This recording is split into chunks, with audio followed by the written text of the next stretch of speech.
You said sorry 4 times before noon, and not once was it for something you actually did wrong. You apologized for asking a question at work that was completely reasonable to ask. You apologized for being in someone's way in a hallway when they were the one walking toward you. You apologized before making a request that you had every right to make by starting the sentence with "sorry to bother you." And you apologized for the way you laughed, which was too loud apparently. Except nobody said it was too loud. You just felt it in your body the moment the sound left your mouth. That old familiar flinch, the immediate sense that you had just taken up more space than you were allowed to take up. If you just recognized yourself so specifically that it almost felt like I was reading your thoughts, I need you to stay here. Because what I'm about to describe is not a personality quirk. It's not politeness. It's not good manners or humility or being considerate of others. What you're doing when you apologize for things that don't require an apology is something much deeper and much older than etiquette. And the fact that it's being disguised as politeness your whole life is part of what makes it so hard to see for what it actually is. What it actually is, underneath every unnecessary sorry, underneath every preemptive apology for a need you haven't even expressed yet, is a belief so deeply embedded in the way you move through the world that you don't experience it as a belief at all. You experience it as reality. The belief is this: your existence at its natural size is an inconvenience to other people. Your needs are a burden. Your presence requires justification. And unless you are actively being useful, actively making someone else's life easier, actively earning the right to be in the room, you owe the room an apology for being in it.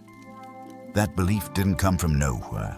You weren't born flinching at your own laughter. You weren't born prefacing every sentence with sorry. Babies don't apologize. Babies scream in restaurants and take up every inch of space available to them, and it never once occurs to them that their hunger or their noise or their need for attention requires an apology. They exist at full volume, and they assume the world will make room for them, because that's what the world is supposed to do for a child. Somewhere between that baby and the person you are now, something happened. Something taught you that your full volume was too much. Something taught you to compress, to shrink, to enter rooms already making yourself smaller so that nobody would have to ask you to. Maybe it was a parent who made you feel like your needs were an inconvenience, not through cruelty necessarily. Maybe they were overwhelmed. Maybe they were drowning in their own problems and they didn't have the capacity to make you feel like your needs were welcome, and so you learned through 1,000 tiny moments of being met with sighs or irritation or distracted half attention that needing something from someone was a form of trespassing. Maybe it was a household where love was conditional, where being easy and requiring nothing was how you kept the peace, where the children who asked for the least received the most approval, and you became the child who asked for nothing because nothing was the safest amount. Maybe it was a sibling who took up so much space through behavior or illness or crisis that there was no room left for you to take up any, and you adapted by becoming invisible. Not quiet, invisible. The kind of invisible where you learn to read a room before you enter it and calculate exactly how much of yourself is safe to show based on how much capacity everyone else has left over after their own needs have been met. And if the answer was none, which it often was, you folded yourself up and waited. Maybe it was a school where the wrong kind of attention, the wrong kind of standing out, the wrong kind of being noticed, came with social punishment that was swift and absolute. And you learned that the safest way to exist in a group was to make your existence so unobtrusive that nobody ever had a reason to turn on you. You became pleasant, agreeable, helpful, the person who never caused problems. And the price of never causing problems was that you stopped treating your own needs and feelings and opinions as things that were worth causing problems over. Whatever the specifics were, the result is the same. You internalized a rule that no one ever explicitly stated, but that was communicated to you through years of emotional experience. The rule is that you are allowed to exist only to the degree that your existence doesn't cost anyone else anything. No discomfort, no inconvenience, no extra effort, no emotional weight. You are allowed to be here, but only if being here requires nothing from anyone around you. The moment your presence becomes a cost, you owe a debt, and the currency of that debt is apology. That rule is running underneath every interaction you have. Every conversation, every text, every meeting, every dinner. You walk into every room already in a slight deficit, already owing something, already compensating for the simple fact of being there by being more pleasant, more accommodating, more agreeable, more willing to absorb other people's discomfort while offering none of your own. And the energy required to do this, the constant low-level labor of monitoring your own impact on every room you enter, is something that the people who don't carry this rule will never understand. Because for them, walking into a room is just walking into a room. For you, walking into a room is an act of negotiation. You're negotiating for the right to take up space, and the negotiation never ends, and the terms are never settled. And the part of you that's doing the negotiating is so exhausted that some days you just want to stay home. Not because you don't like people, but because home is the only place where you don't have to justify your own existence to anyone. Here's what I need you to understand about this, and I need you to understand it in the part of you that feels things, not just the part that thinks about things. The rule is wrong. The rule was always wrong. It was wrong when it was being written into you as a child, and it is wrong now. Your existence is not an inconvenience. Your needs are not a burden. Your laughter at full volume is not something that requires an apology. Your opinion, offered without a buffer of 3 qualifying statements and a preemptive sorry, is not an act of aggression. Your hunger, your sadness, your anger, your joy, your need to be heard, your need to be held, your need to take up space in the life of someone who supposedly loves you, none of these things are debts.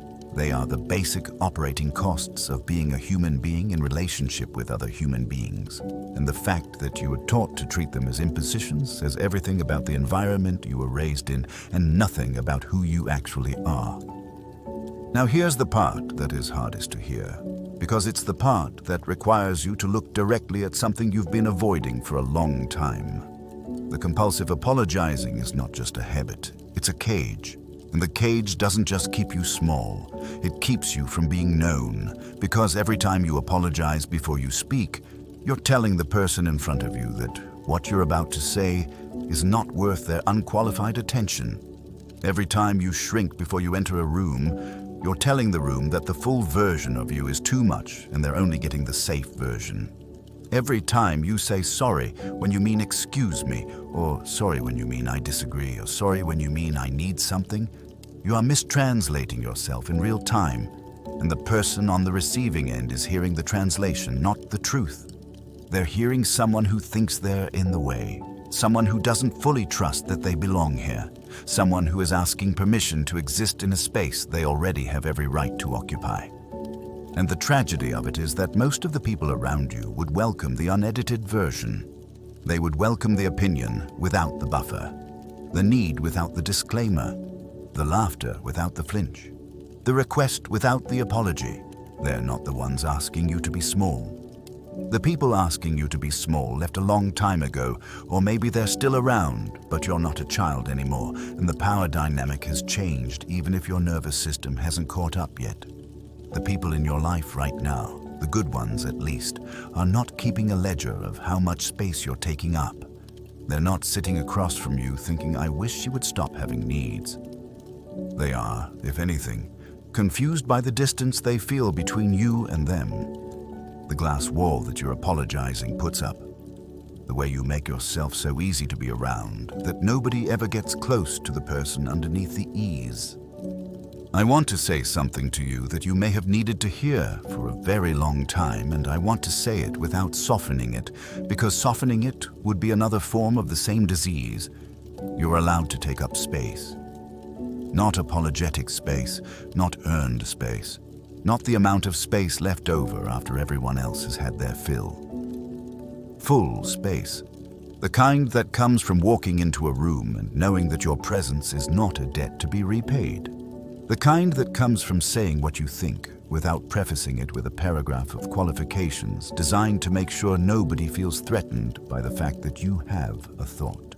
The kind that comes from needing something from someone and saying, "I need this," without the sorry, without the "I know this is a lot," without the performance of guilt that you've been taught to wrap around every human need you've ever had.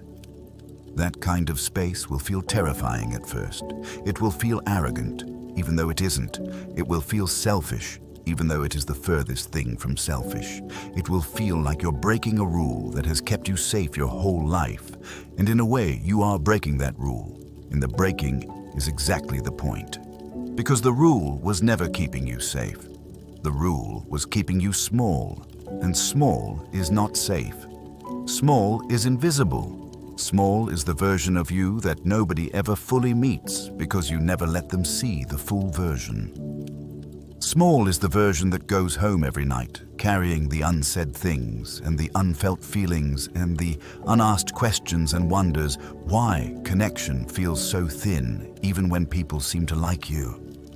They like the small version. Imagine what the right ones would do with the real one. If any of this landed in a place that hasn't been touched in a while, I want you to try something. Not something big. Something almost stupidly small. The next time you're about to say sorry and you know, somewhere in you, that you didn't do anything wrong, I want you to catch the word before it leaves your mouth. Just once. Just catch it. Hold it. Feel what it feels like to not apologize. Feel the discomfort. Feel the exposure. Feel the terrifying, unfamiliar sensation of standing in a space without offering to make yourself smaller. And then let the moment pass. Let the conversation continue without the apology. Let the room stay the same size it was before you got there. Nothing will break. Nobody will turn on you. The ceiling will not lower. The air will not run out. The space you took up without apologizing for it will simply exist, the way space is supposed to exist, freely, without cost, without negotiation, without the quiet tax. You've been paying your entire life for the crime of being a person who needs things in a world full of other people who need things. You have been paying a tax on your own existence for as long as you can remember. The tax was never real. The debt was never yours. And the apology you keep offering to the world for the simple fact of being in it is the one apology you never actually owed. You don't owe anyone an apology for being here. You never did.